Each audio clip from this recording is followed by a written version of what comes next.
intersection of law and everyday life. We strive to cover it all, help you get your business right. At the corner of legal insight and understanding, we hope to keep your knowledge ever expanding. Welcome to Law Street with GHR. We got law education accessible to all. Oh, welcome to Law Street with GHR. We're informing the community, so come and get involved. Hi, I'm Gabby Grant Gilpin-Hudson, and I'm here today with my partner Lisa Rooms. And thank you for joining us for another episode of Law Street, at the intersection of law and everyday life.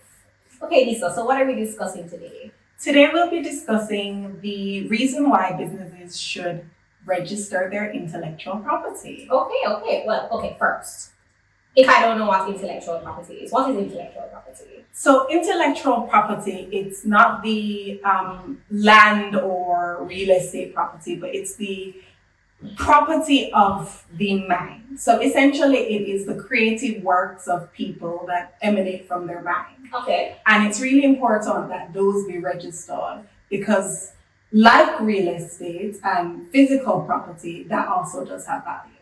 I agree. Okay, so why should you register your IP? What are some of the benefits? So you should always register your IP because there is value in registration. And one of the most critical reasons is actually registering your intellectual property. It shows that you're the owner of that property. And why this is important is because there are a lot of exclusive rights and benefits that come with ownership and being able to establish ownership. I get you.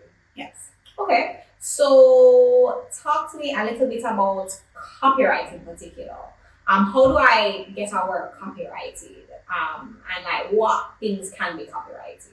Okay, so copyright, it's automatic once you have created a work that falls within the categories of copyright work. Okay. So these are, literary, dramatic, artistic, musical work. There's some other categories like typographical arrangements, but the big four are the LDMA, the literary, dramatic, artistic, musical works, right? Okay. Those are the ones that are the big ones. So literary in terms of writing books, right? Artistic in terms of painting, musical in terms of songs, dramatic in terms of, for example, a play. Yeah. So those are the big four. Mm-hmm. So those are the works that can be copyright. Mm-hmm. Once you've created a work in Jamaica, it falls in the category of works that can be protected.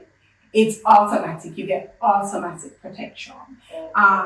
The good thing about registering that you are the owner of that protected work and the rights that are derived from that work is that should anybody show up and say, this is actually my work, or this is actually, that's mine, you would be able to have proof to show that it's actually yours. Got you. Okay. And I guess that's really important for like unlocking the economic value of that work. Absolutely. So if you are able to say that this work is mine, then you're able to get an economic value in it. For example, you may be able to license the work, or you may be able to do an assignment. So an assignment is basically where you will, give away some of the rights in relation to the work to use it. Mm-hmm. And a license is sort of like I'm giving you, a license to be able to do some of the rights in relation to it. And an assignment is more of a giving away of the ownership of parts of it. I know what you're saying. Okay, so talk to me about like tricky situations where it's maybe not clear who owns the copyright. So like, for example, what happens if I'm an employee of somebody and I create a work in the course of my employment? Whose work is that? Okay, so generally the rule is that the author is the owner, the first owner of the work. Okay. So if you're an employee of somewhere, generally that's what happens. Oh wow. So my employee that I asked to create something for me, it could be theirs? Yes, it could be theirs. So what is very important is for businesses to establish very clearly in their contract for employment that the work belongs to the employer. That's very clear. And another pretty tricky situation is in relation to commissioned works. A lot of people don't know that when you commission someone to do something for you, for example, to take your photograph, right, like a birthday photo shoot or even a wedding photo shoot, that the photographer is the owner of the photos. He owns my wedding photos. He owns your wedding photos unless you have specifically stated in the contract commissioning the photographer that he is to assign, which is to give you the rights in relation to those photos. Wow. Okay, so we're learning here, guys. And okay, we talked a little bit about the economic value of registration, but what are some like other reasons that we should register our works and like the benefits of registering? Right. So the main benefit of registration is to unlock the rights in relation to registration. So not only economic, but you have a level of control over your work. True. So being the owner of, for example, a copyright work allows you to be very restrictive in the republication of it. So it's and they're like very specific. You can stop people from making copies. So it's really good to have that those rights. I see.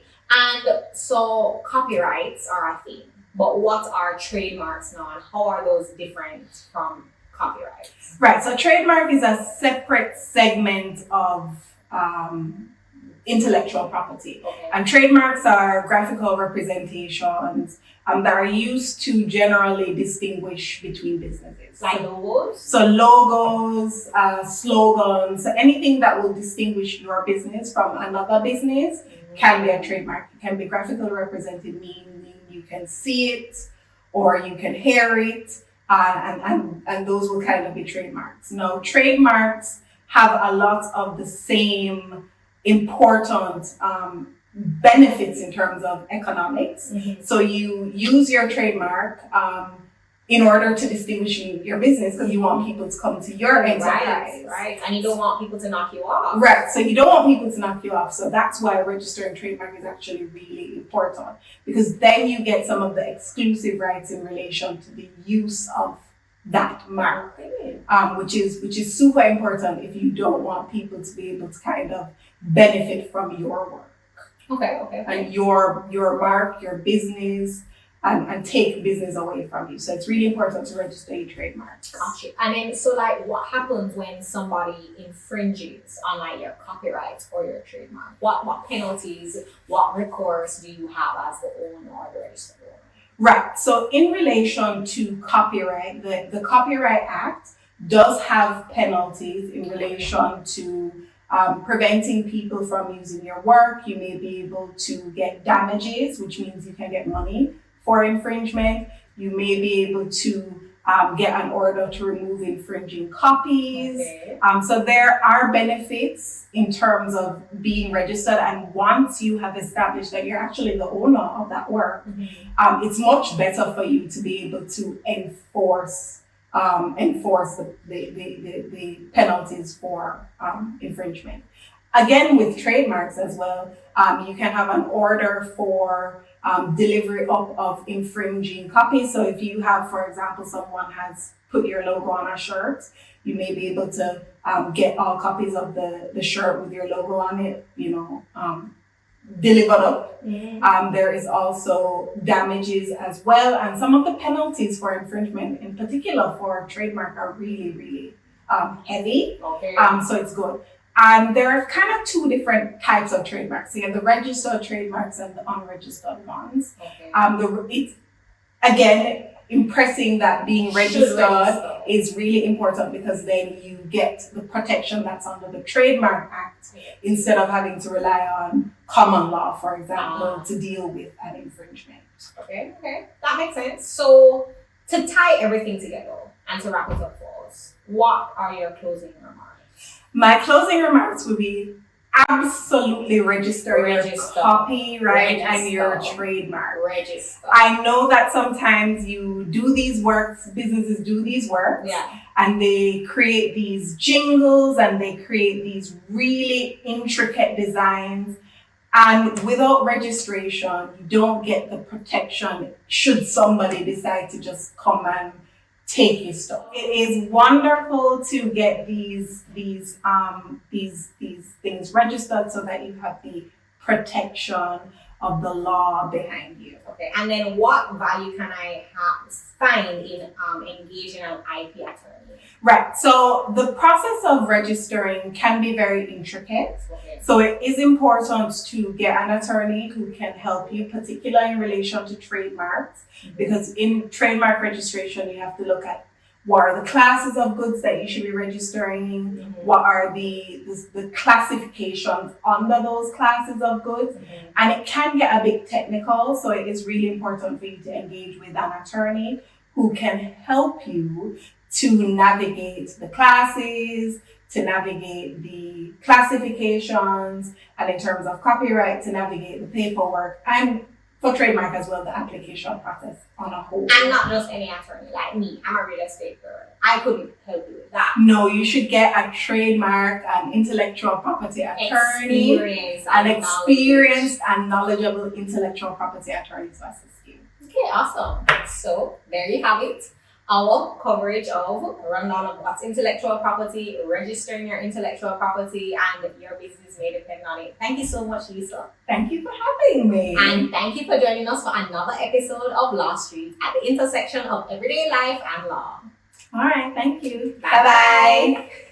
If you liked this video, visit our website at jhrlegal.com where you'll find this and full-length articles on a variety of legal matters. If you like this video, hit subscribe, and click that notification bell for more content. The information in this video is for general discussion purposes only and does not constitute legal advice. If you would like legal advice, we would recommend that you book a consultation with one of our attorneys.